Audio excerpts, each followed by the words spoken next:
Hey there, Dale here with Pacific Sun Technologies. I got a pretty cool video for you today, one that I haven't done in the past, and I've honestly gotten quite a few questions about recently, and I'm kind of shocked I haven't done a video about it previously, but it has to do with the clipping of a solar system.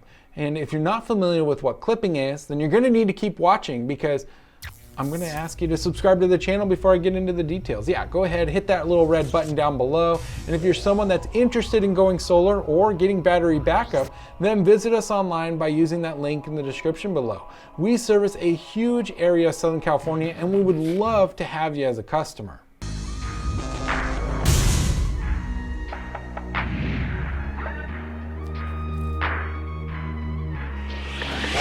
So let's talk about solar clipping. So for those of you that are not familiar with what clipping is, it's a terminology used in the solar industry when you reach the peak performance of the solar inverter. This is typically the rated output. So for like a string inverter like SolarEdge with optimizers, you're going to reach your peak depending upon that rating of the inverter. Like an inverter with a 7.6 rating, that's 7.6 kilowatts AC. Now, in almost all cases, the DC rating of your solar system is going to exceed the AC rating, and that's okay. And that's where this terminology comes from for clipping. And it's not the end of the world. And I'm going to show you two systems that are very close in size and in location to show you a very equal comparison, because the only difference between them is obviously the size being a little bit, but they're solar inverter. So one system is designed 150% over their system, their AC rating of the inverter. The other system is pretty much right on, it's at 100%, so they're not quite oversized. So let's take a look. So over here on the right, we have the system that does not have any clipping. It's a 5 kilowatt inverter and is a 5.4 kilowatt DC rated system. Now again, you are dealing with two different ratings. You have your solar panel rating, which is in DC, and then you have your inverter rating, which is in AC. They're always going to be different, and usually the DC rating is more than the AC rating. Now if we see this system, we can see it goes up and it comes down. Now this is what most people expect to see with their solar system. It goes up and it goes down. That's your solar production for the day. You have this nice little belt curve. Now if we look at the system on the right, which is a 3.8 kilowatt inverter connected to a 5.9 kilowatt DC system, the max this inverter allowed, which was 150% at the time, you can see we have a much different story. And this is where clipping comes in, because you see we've clipped off the top. But that's not a bad thing.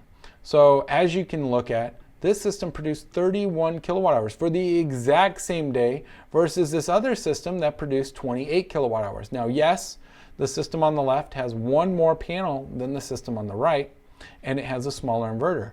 But one panel, if we deducted that, these systems are pretty much equal. So the clipping has basically done nothing negative to the system. It actually is a good thing when it's designed right for clipping.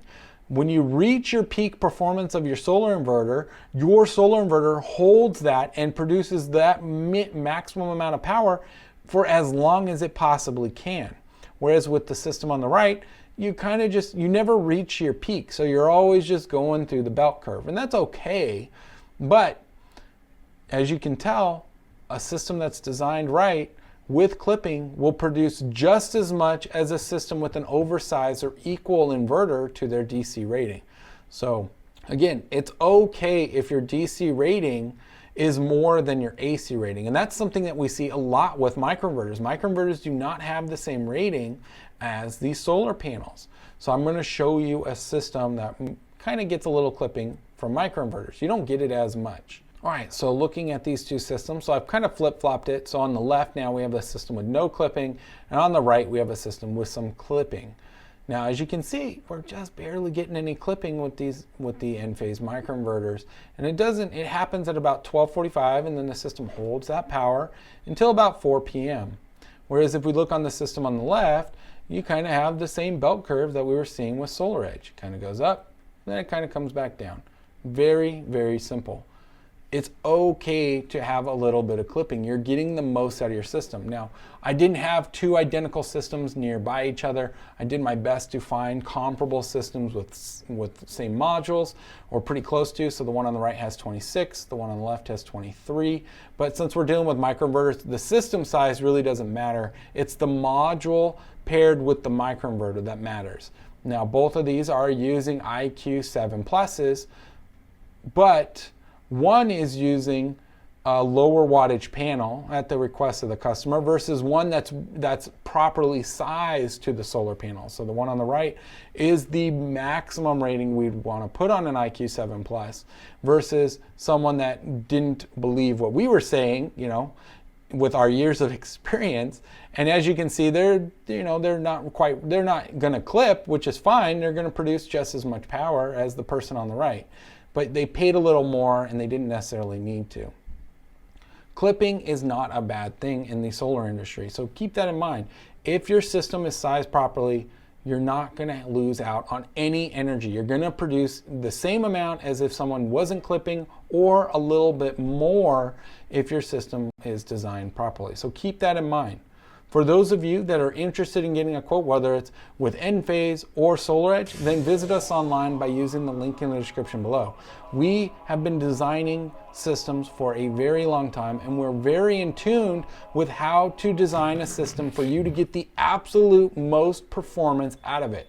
So don't worry if you see a little clipping, or if your DC rating of the solar system is greater than the AC rating.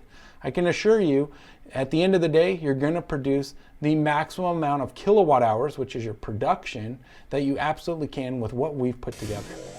Well, that's it for this week's video. Thanks for tuning in. Be sure to subscribe to the channel. And like I said, visit us online to receive a hassle-free quote. We make it easy and affordable for you to go solar.